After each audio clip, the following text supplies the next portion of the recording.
अस्सलामु अलैकुम रहमतुल्लाहि व बरकातुहू। बिस्मिल्लाहिर्रहमानिर्रहीम। प्यारे बच्चों, आज हम जमात पंजुम में सबक नंबर 6 जीवन रेखा का मुताला करेंगे। अभी तक अगर आपने हमारे इस चैनल को सब्सक्राइब नहीं किया हो तो सब्सक्राइब कर ले। प्यारे बच्चों, सबक नंबर 6 जीवन रेखा। जीवन रेखा का मतलब होता है कि ज़िंदगी की वो लाइन जिसके बग़ैर ज़िंदगी मुमकिन नहीं होती या उससे मुसीबतें खड़ी हो जाती है, वो नहीं हो तो। अब आइए हम इसका मुताला करते हैं। अच्छा चलिए बताइए, हम किस सूबे में रहते हैं? हाथ तो कई ऊंचे हुए और आहिस्ता आहिस्ता नीचे हो गए। सूबे में एक लड़के ने खड़े होकर कहा, हाँ हाँ भाई। उस्ताद ने कहा, सूबा में, रियासत में। अच्छा अमजद मियाँ, तुम बताओ।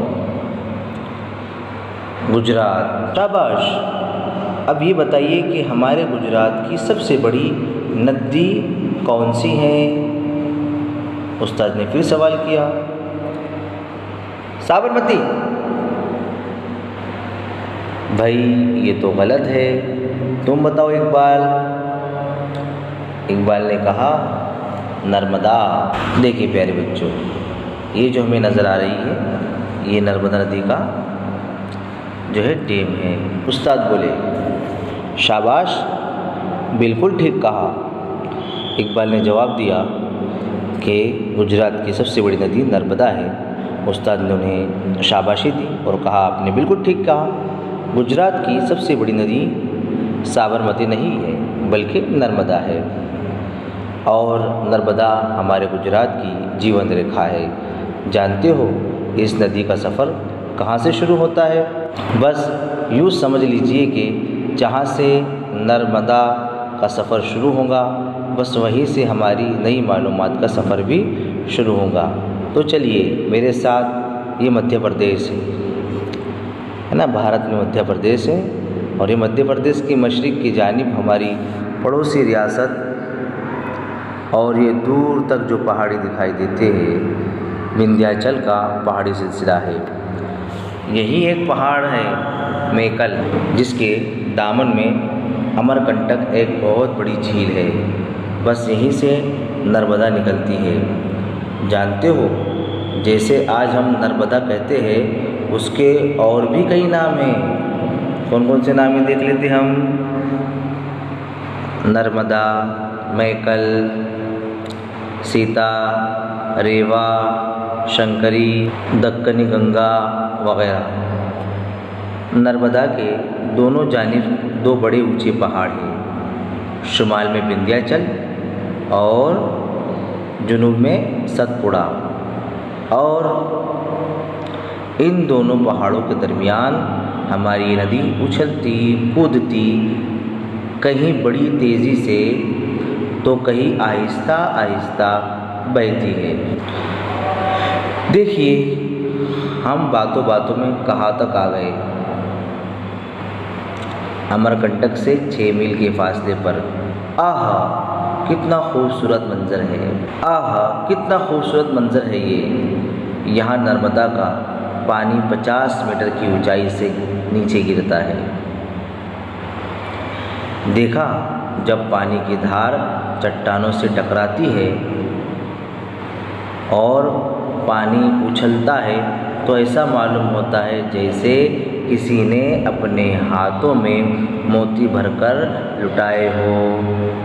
ये कपिल धारा है। ये कपिल धारा का आबशार है। कहा जाता है कि इस नदी का हर कंकर शंकर है, इसीलिए दरियाए नर्मदा को मुक़द्दस माना गया है। नर्मदा के किनारे दरियाए गंगा से ज़्यादा मंदिर और तीर्थगाहें हैं। और हाँ, हम कबीर चबूतरे तक आ गए। इसे कबीर चौरा भी कहते हैं। कहा जाता है कि किसी ज़माने में कबीर दास अपने शागिर्दों के साथ यहाँ ठहरे थे। और ये शहर जो दिखाई देता है जबलपुर है। हम जबलपुर के करीब भेड़ा घाट पर खड़े हैं। यहाँ से नर्मदा धुआंधार आबशार से गुजरकर संगमरमर की ऊंची सफ़ेद चट्टानों के दरमियान बहती है।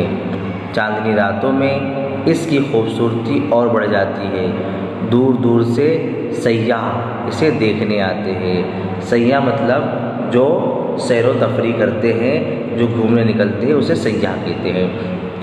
धार में नर्मदा नदी पर नाला नाम का एक और खूबसूरत आबशार है। धार के आगे खुलघाट पर नर्मदा नदी पर एक और ऊंचा पुल बनाया गया है, जो मध्य प्रदेश और महाराष्ट्र को जोड़ता है। ओहो, मालूम है अब हम कहाँ हैं? अब हम गुजरात में दाखिल हो गए। नर्मदा नदी मध्य प्रदेश और गुजरात की सरहद के किनारे चलती है और फिर गुजरात में दाखिल होती है। वो सामने देखो, भरूच ज़िला का नवागाम नज़र आ रहा है। नीचे देखिए, दुनिया की 8वीं अजायबी जैसा सरदार सरोवर बंद। इसके पानी से गुजरात और राजस्थान के करोड़ों लोगों की पानी की प्यास बुझ रही है। नर्मदा के पानी से खेतों को पानी मिल रहा है। इससे साल में एक के बजाय इंसान 2 या 3 फसलें हासिल कर रहे हैं। मुस्तकबिल में इसे राजस्थान तक पहुंचाने का मंसूबा यानी स्कीम बनाई गई है। इस तरह नर्मदा के पानी को खलीज खंबात में बेकार बह जाने के बजाय इसका सही इस्तेमाल करने की इंसान ने जो बेहतरीन कोशिश की है, वो काबिल तारीफ़ है।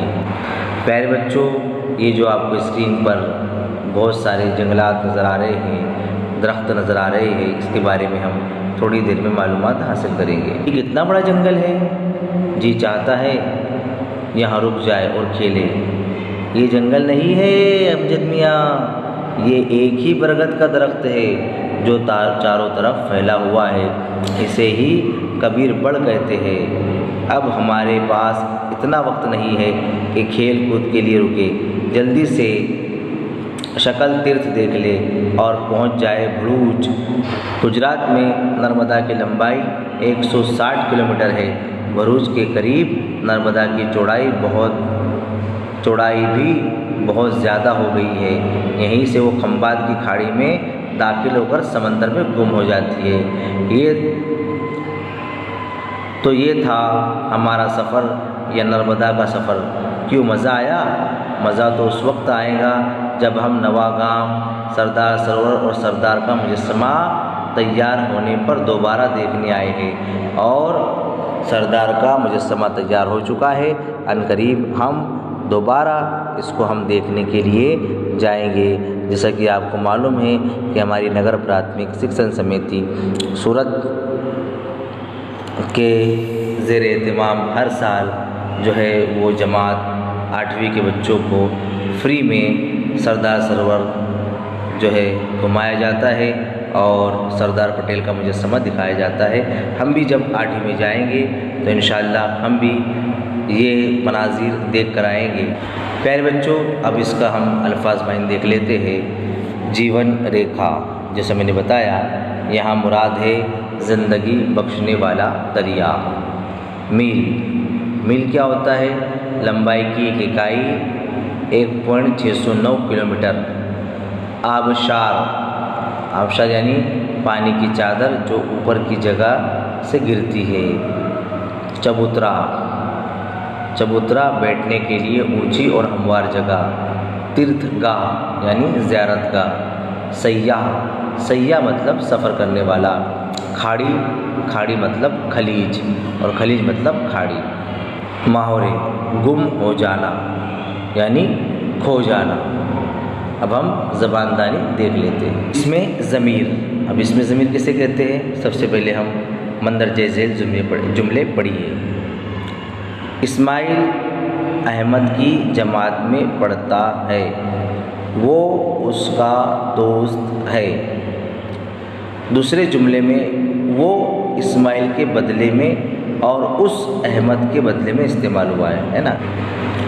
ऊपर लिखा हुआ है इस्माइल अहमद की जमात में पढ़ता है और दूसरा जुमला है वो उसका दोस्त है। मतलब क्या हुआ?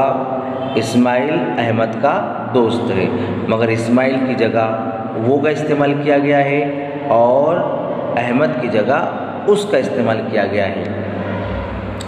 जो लफ्ज़ इस्म के बदले में इस्तेमाल होता है उसे ज़मीर कहते हैं। इस्माइल अहमद की जमात में पढ़ता है और वो उसका दोस्त है। वो और उस इस्माइल और अहमद की जगह पर आए हैं, तो वो और उस जो है वो फिल वक्त जो है इसमें ज़मीर है। जो लफ्ज़ इस्म के बदले में इस्तेमाल होता है उसे ज़मीर कहते हैं।